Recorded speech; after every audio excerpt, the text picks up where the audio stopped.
Varicose veins కి సరైన చికిత్స కోసం సంప్రదించండి ఎవిస్ హాస్పిటల్.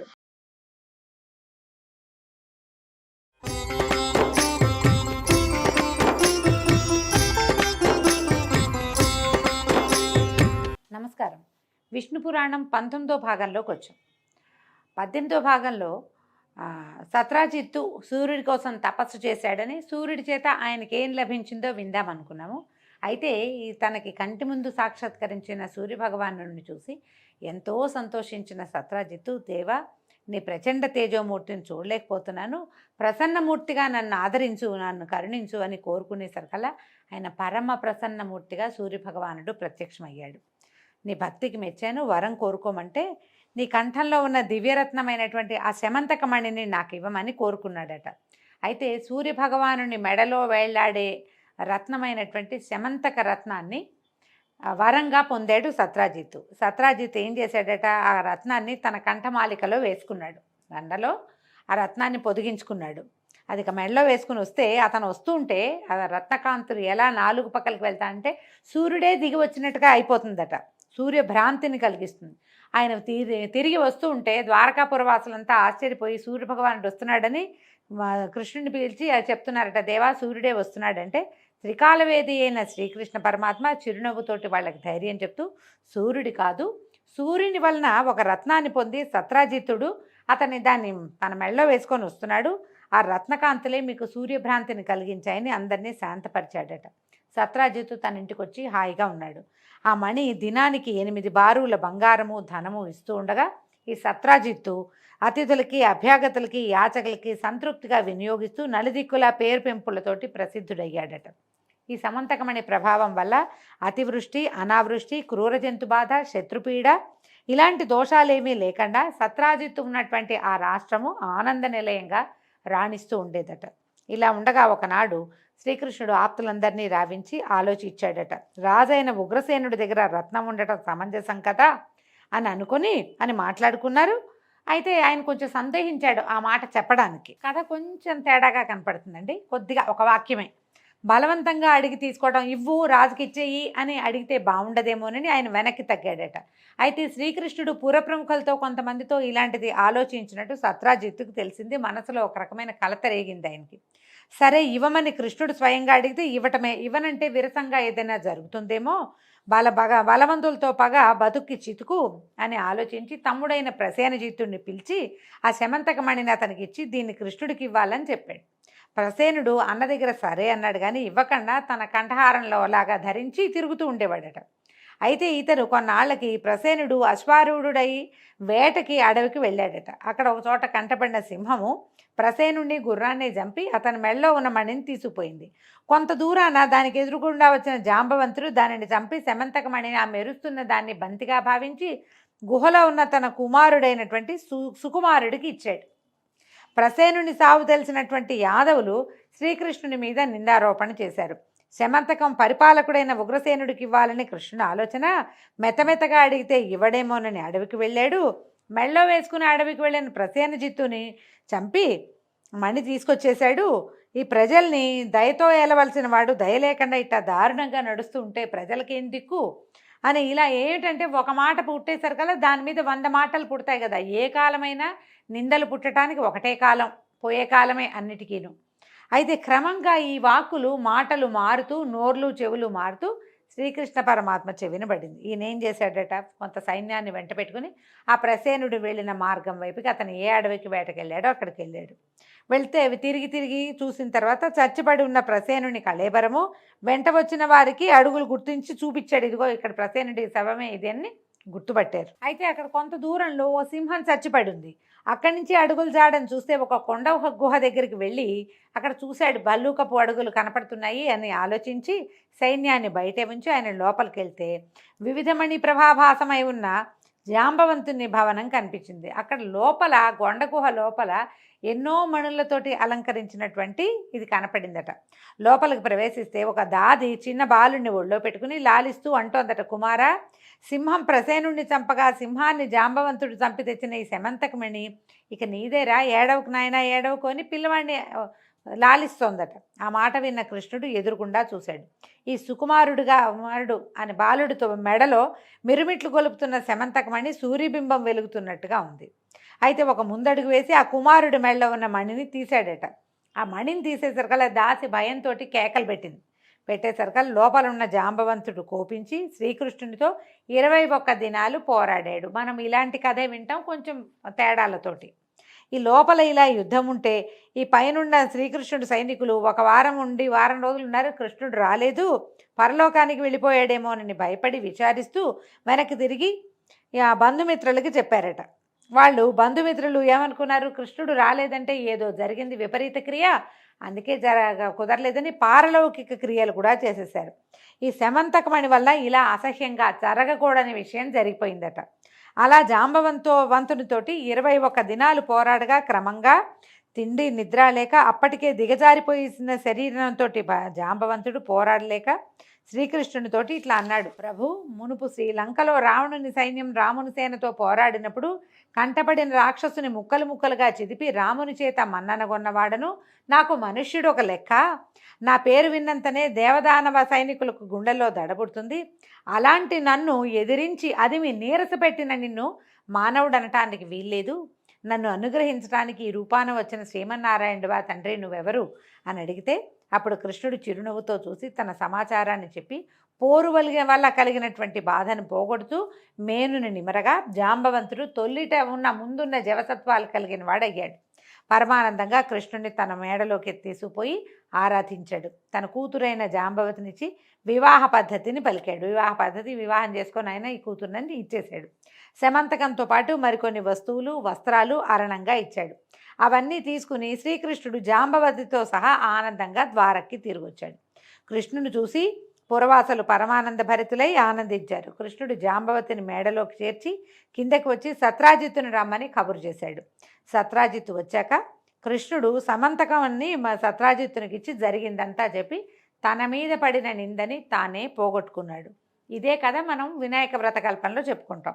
సత్రాజిత్తు బాగా ఆలోచించి ఈ మణి ఎప్పటికైనా నాకు అపాయకరమే, ఏం చేయాలి, దీని మీద కృష్ణుడికి కోరిక కలగకుండా చేయాలి, పైగా ఇప్పుడు ఇలాంటి నింద వేసి ఇంత పొరపాటు జరిగి మధ్యలో అసహ్యకరమైన పారలౌకిక క్రియలు చేయకూడనివి అవి కూడా దీనివల్లే జరిగింది కాబట్టి పెద్దలతో చెప్పి ఒప్పించి ఏం చేశాడు, తన కూతురైన సత్యభామని కృష్ణుడికి ఇచ్చి కళ్యాణం జరిపించాడు.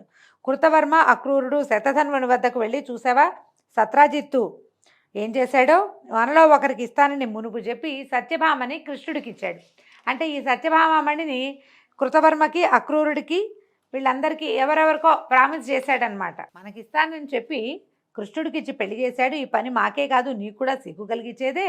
దీనికి ప్రతిక్రియ ఏంటంటే వాడి దగ్గరున్న శమంతక రత్నాన్ని అపహరించాలి, ఎట్లా, వాడిని హతమార్చటమే, ఏమంటావు అంటే శతధన్వుడు వాళ్ళ మాటలు విన్నాడు. ఒక నిమిషం ఆలోచించి సరేనన్నాడట. అలా ఉండగా కొన్నాళ్ళు అయిన తర్వాత లక్క ఇంటనున్న పాండవులకు దుర్యోధనుడు హాని కలిగించాలనే ఉద్దేశంతో ఆ ఇంటికి అగ్నిని పెట్టే ప్రయత్నంలో ఉండటం తెలిసి ఆ ఆపద నుంచి వాళ్ళని కాపాడడం కోసం శ్రీకృష్ణుడు ద్వారక నుంచి వారణావతం వెళ్ళాడు. ఎక్కడైతే లక్క ఇల్లు ఏర్పరిచారో అక్కడికి వెళ్ళాడు. శతధన్వుడు తెలుసుకున్నాడు. ఇదే తగిన అదనని ఒకనాటి రాత్రి సత్రాజిత్తుని ఇంటికి వెళ్ళి ఇల్లాలు కుమారులు గోల పెడుతుండగా అతన్ని దారుణంగా చంపి శమంతకమణిని తీసుకెళ్ళిపోయాడు. మనం ఇంకో కథ వింటాం. శమంతకమణిని సత్రాజిత్తు సత్యభామమణితో సహా ఇచ్చేశాడు శ్రీకృష్ణుడికి అని ఇందులో కొంచెం వేరుగా కనపడుతోంది. అయితే ఏం చేశారు, ఈ శమంతకాన్ని పట్టుకుపోయాడు శతధన్వుడు. ఈ కృతవర్మ అక్రూరుడు చేసిన దుర్బోధతోటే శతధన్వుడు ఈ దారుణ కర్మ చేశాడని సత్యభామ అర్థం చేసుకుంది. తగిన వీరభటల్ని వెంటుంచుకుని రథమెక్కి వడివడిగా తోలించి వారణావతానికి వెళ్ళిపోయిందట. భర్త దగ్గరికి వెళ్ళింది. కృష్ణుడిని దర్శించి నమస్కరించి కన్నీళ్ళు ఒత్తుకుంటూ దీనంగా చెప్పింది, మా నాన్నని అర్ధరాత్రి వేళ ఆ శతధన్వుడు వెళ్ళి మా తండ్రిని సంహరించి ఈ వజ్రాన్ని ఈ సమంతకాన్ని తీసుకుపోయాడు అని చెప్పేసరికల్లా ఆయన ఆశ్చర్యపోయి అయిందేదో అయింది సత్యభామ, విచారించుకో, ఆ శతధన్వుడిని హతమారుస్తానని ప్రధారూఢుడై ధర్మరాజాదుల్ని వీడుకొలిపి ఈయన మళ్ళీ వెనకొచ్చాడు ద్వారక్కి. ఆ రాత్రి ఉగ్రసేనుడు బలరాముడు మొదలైన తన వారి వల్ల శతధన్వుని తులువతనం తెలిసి విచారించి కోపించి ఇట్లా అన్నాడట, సూర్యప్రసాదితమైన ఆ రత్నం వల్ల ప్రసేనుడు అరణ్యంలో సింహం చేత చంపబడ్డాడు. ఇప్పుడు సత్రాజిత్తేమో శతధన్వుడి ఖడ్గానికి గురయ్యాడు. అన్నదమ్ములు ఇద్దరు ఇట్లా దుర్మరణం పాలైపోయారు అని అన్నయ్యని చూసి ఆ శమంతకమణి ముల్లోకాలకి ఉపకారకమైనది, ఇక మన వద్దే ఉండాలి, ప్రపంచానికి మేలు చేసేది మన దగ్గరే ఉండాలి, దుష్ట శతధన్వుని హతమార్చకపోతే మనకు అపకీర్తి వస్తుందని గట్టిగా అన్నయ్యకి చెప్పాడు. చెప్పేసరికి బలరాముడు అన్నట్ట సరే వాడిని పరిమార్చి ఆ రత్నాన్ని కైవసం చేసుకుంటానని బలరాముడు ప్రతిజ్ఞ చేశాడు. ఈ కథలన్నీ మనకు తెలియదండి, ఇవి కొంచెం కొత్త గాథలు. ఈ సమాచారం శతధన్వుడికి తెలిసింది. భయంతో వణికిపోయాడు. బలరాముడు అంటే మామూలు వాడా? ఆయన చూసి భయపడాల్సిందే ఎవరైనా సరే. ఎవరికీ తెలియకుండా ఏకాంతంగా కృతవర్మ దగ్గరికి వెళ్ళి బలరాముడి ప్రతిజ్ఞని చెప్పి నాకు తోడుగా నువ్వు రమ్మన్నాడు. రమ్మనేసరికల్లా శతధన్వుడి మాటలకి కృతవర్మ అన్నట్ట వెటకారంగా నవ్వేట, నువ్వు కృష్ణుడితో పగకి సిద్ధపడుతున్నావా? నేనే కాదు ఆ లోకమంతా ఏకమైన ఆ పురుషోత్తముడిని ఎదిరించి ముందు నిలవగలదా? వద్దు వద్దు, దుర్వివాదం చేయొద్దు, మొండిగా ఉన్నావా నీకు తగిన శాస్తి జరుగుతుంది అనేసరికల్లా ఏం చేయాలి? పో, నువ్వు పరిగెత్తుకుంటూ వెళ్ళి కాళ్ళు పట్టుకుని బాబు నన్ను వదిలేయండి అని ఆ వజ్రాన్ని రత్నం వాళ్ళకి ఇచ్చేయాలి. అట్లా కాకుండా ఆయన నా మీదకి వస్తాడు, నువ్వు నాకు తోడుండని ఎవరినైనా పిలిస్తే నీతో ఎవడూ రాడు, నేను రానన్నాడు ఆ కృతవర్మ. రాననేసరికల్లా ఇతను పరిగెత్తుకుంటూ వెళ్ళి అక్రూరుడి దగ్గరికి వెళ్ళాడు. తన దుర్దశ చెప్పాడు. చెప్పేసరికల్లా అక్రూరుడు ఏమన్నట్ట కృతవర్మలాగా, ఇదేమి దుర్బుద్ధి, కృష్ణుడితోటి పగేమిటి, నువ్వు బతికుంటావా? కృష్ణుడు ఎవరనుకున్నావు? ఇతడు సకలలోక భర్త, కర్త, సంహర్త. నీ అజ్ఞానం నిన్నిట్లా పురుషోత్తముని వైపు మీదకి పగకి నెడుతోంది. తొందరపడద్దు, బుద్ధిమంతుడిగా ప్రవర్తించు, ఇక్కడ ఉండద్దు, ఎక్కడికైనా పారిపో అని చెప్పేసరికల్లా ఆ మాట కట్టుబడి శతధన్వుడు అన్నట్ట సరే ఈ మహనీయ రత్నాన్ని కృష్ణుడికి దక్కకుండా దాచిపెట్టు, పోని కాదంటావా నీదే, నీకు ఇచ్చేసాను నువ్వు కాపాడుకో అన్నాడు. సరే అక్రూరుడు ఏమన్నాడు, సరే నువ్వు చెప్పినట్టుగా రహస్యంగా ఈ రత్నాన్ని దాచిపెడతాను, నా దగ్గర ఉన్నట్టు కల్లో అయినా నువ్వెవరితోటి చెప్పొద్దని అక్రూరుడు వజ్రాన్ని ఈ శమంతకమణిని దాచుకున్నాడు. సరే నేను ఒప్పుకుని ఈ శమంతకమణిని అక్రూరుడికి అప్పచెప్పేసి శతధన్వుడు తిరిగి భవనానికి వస్తూ కృష్ణుడు తన మీదకి వస్తున్నాడని తెలుసుకున్నాడు. ఆ సమాచారం తెలిసి సరికల్లా బెదిరి ఎవ్వరికీ చెప్పకుండా గుట్టుచప్పుడు కాకుండా పారిపోయాడట, ఊరు విడిచి వెళ్ళిపోయాడు. ఇంతలో ఏమైంది, కృష్ణుడు బలరాముడు తోడుగా ఈ బలరాం బయలుదేరి దారుకుడు సరదాగా రథమెక్కి శతధన్వుణ్ణి అనుసరించాడట. ఈ దారుకుడు ఎవరు? కృష్ణుని యొక్క రథసారథి. ఎక్కేసరికల్లా ఈ శతధన్వుడి గుర్రము వాయువేగంతో పారిపోయి మిథిలా నగరం పొలిమేరలో ఉన్న ఒక తోటలో ప్రవేశించి మరణించిందట. గుర్రం పడి చచ్చిపోయింది. ఆ గుర్రం మీద ఉన్న శతధన్వుడు కింద పడిపోయాడు. వెంట ఉన్న కృష్ణుడు ఏం చేశాడట, ఈ శతధన్వుడి స్థితి గమనించి అన్నం చూసి, అన్నా నువ్వు రథం మీద ఇక్కడే ఉండు, వాడి సంగతి చూస్తానని ఈ రథం మీద నుంచి దిగి సింహంలాగా పరిగెత్తాడట. అంటే తదేక దృష్టితో పరిగెత్తేసరికల్లా ఏమైంది, అల్లంత దూరాన కనపడ్డాడు శతధన్వుడు. కనపడి నిలు అని హెచ్చరించి ముందుకు అడుగు వేశాడు. చక్రాన్ని విడిచిపెట్టాడట. చక్రం విడిచేసరికల్లా సుదర్శనాయుధం వెళ్ళి శతధన్వుడిని సంహరించింది. తల తగిలి పడిపోయింది. కళేబరం కింద పడింది. కృష్ణుడి దగ్గరికి వెళ్ళి కళేబరం మీద ఉన్న నగలన్నిట్లలో చూశాడు, కానీ శమంతకం కనపడలేదు.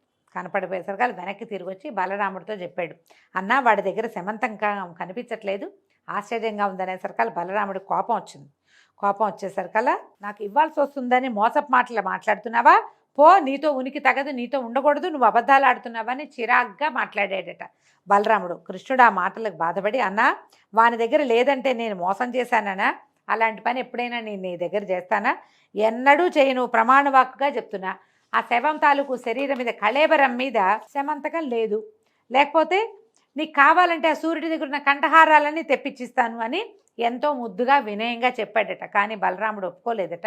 ఆయన మద్యపానంలో ఉన్నాడు. ఆ ప్రయాణంలో ఆయన విశ్రాంతి తీసుకుంటున్న సమయంలో ఆయన బండి ఎక్కించి తీసుకొచ్చారు.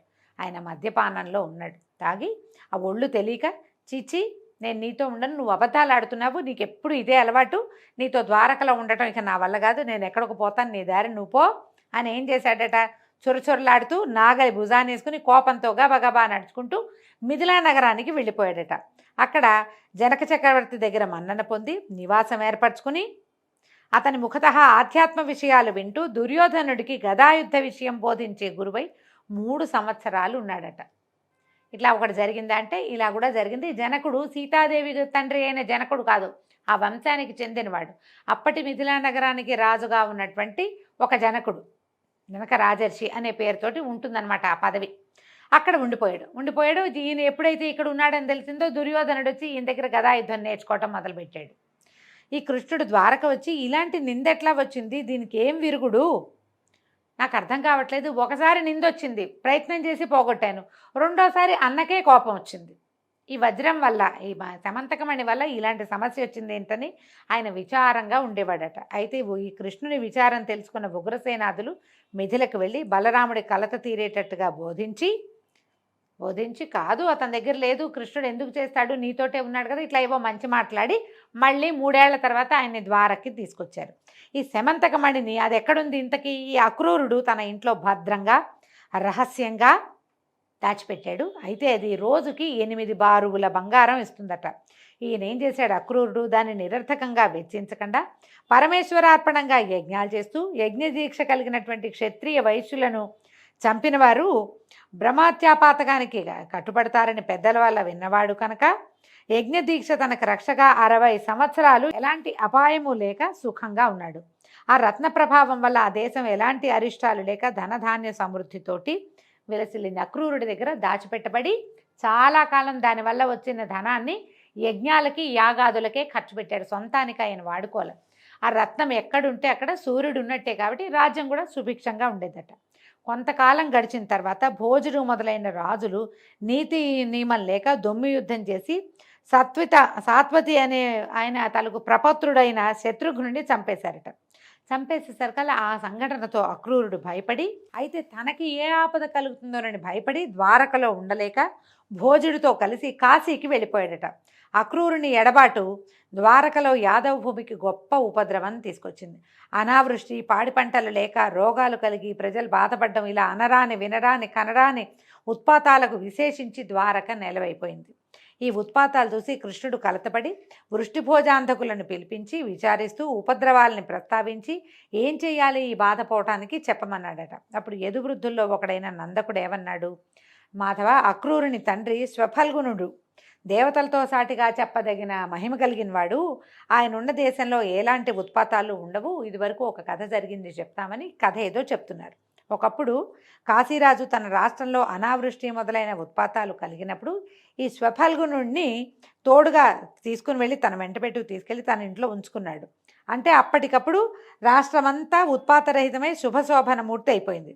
అప్పుడు అలా ఉండగా అప్పుడు గర్భవతిగా ఉన్న కాశీరాజు భార్య గర్భంనందున్న శిశువు ఆడబిడ్డ అయితే, ఒకవేళ ఆడపిల్ల పుడితే అది స్వఫల్గునుడికి ఇచ్చి వివాహం చేస్తానని నిశ్చయించుకున్నారట. కానీ ఆ రాణిగారు ప్రసవించలేదట. 12 సంవత్సరాల పాటు ఆ గర్భంతో అలాగే ఉంచుకుందట. గర్భమే ఉంది.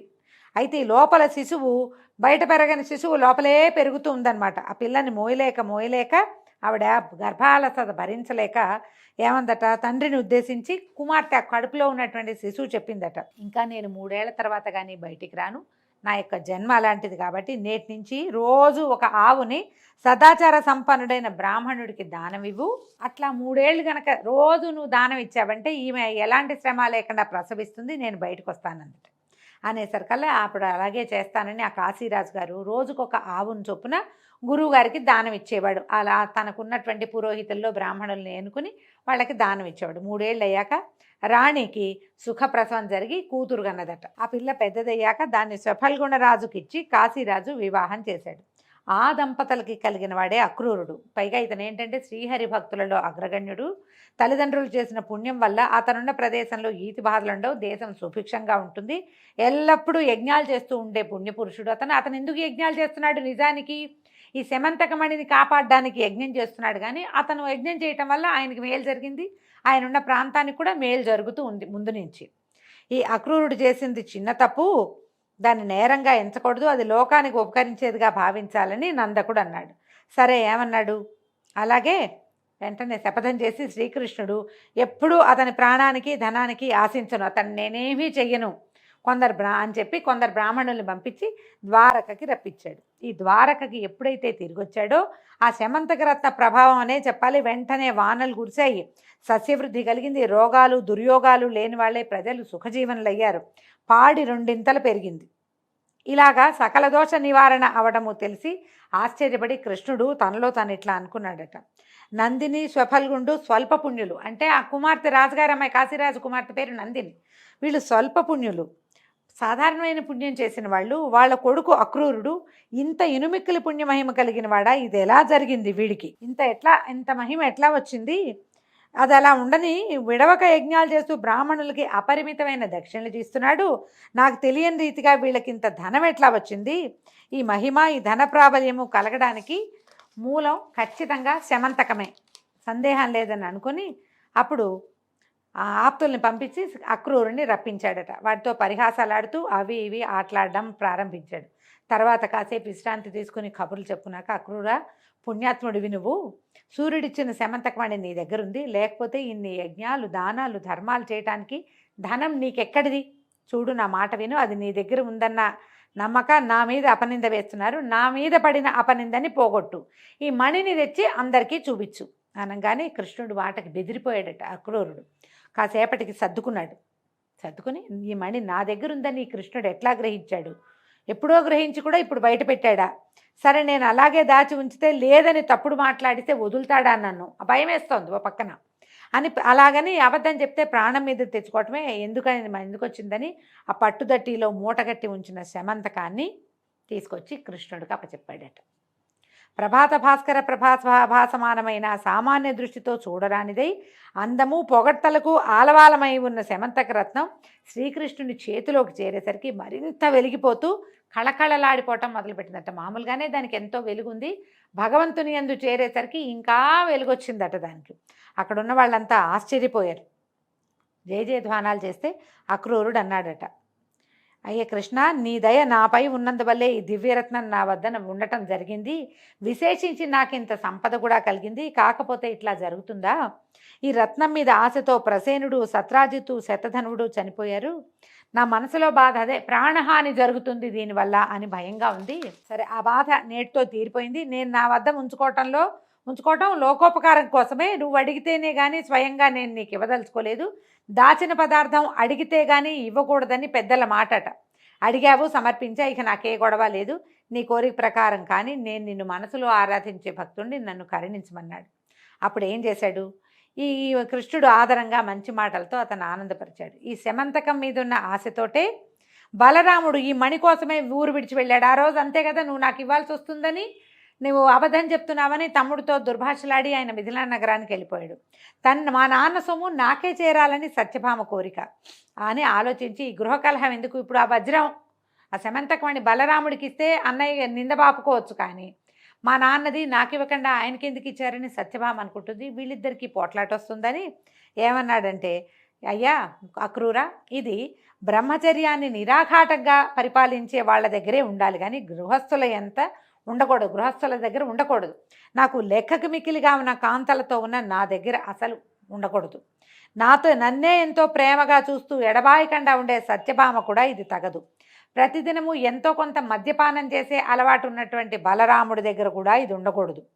నిష్కల్మషుడివి, బ్రహ్మచర్యం విడువక పాలించేవాడివి, పరమభాగవతోత్తముడివి, నువ్వే దాన్ని భరించు, అనాయాసంగా భరించగలుగుతావు అని ఇచ్చేశాడట. దాంతో అక్రూరుడు సంతోషంగా దాన్ని తీసుకుని కృష్ణుడితో చెప్పి తన నివాసానికి వెళ్ళి అప్పటిదాకా దాచిపెట్టినటువంటి ఈ శమంతక రత్నాన్ని తన కంఠమాలికలలో చేర్చి ధరించడం మొదలుపెట్టాడట.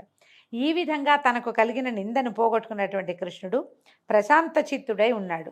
ఈ కథ వినిన వారు ఎలాంటి అపనిందలు పొందక మంచి పేరు కలవారై పుత్రపౌత్రాభివృద్ధిగా ప్రమోదంగా జీవితం గడుపుతారు. మనము ఒక చిత్రమైన వృత్తాంతాన్ని వింటామండి. అదే వృత్తాంతం తాలూకు తరువాయి భాగాన్ని ఈరోజు విష్ణు పురాణంలో విన్నాం.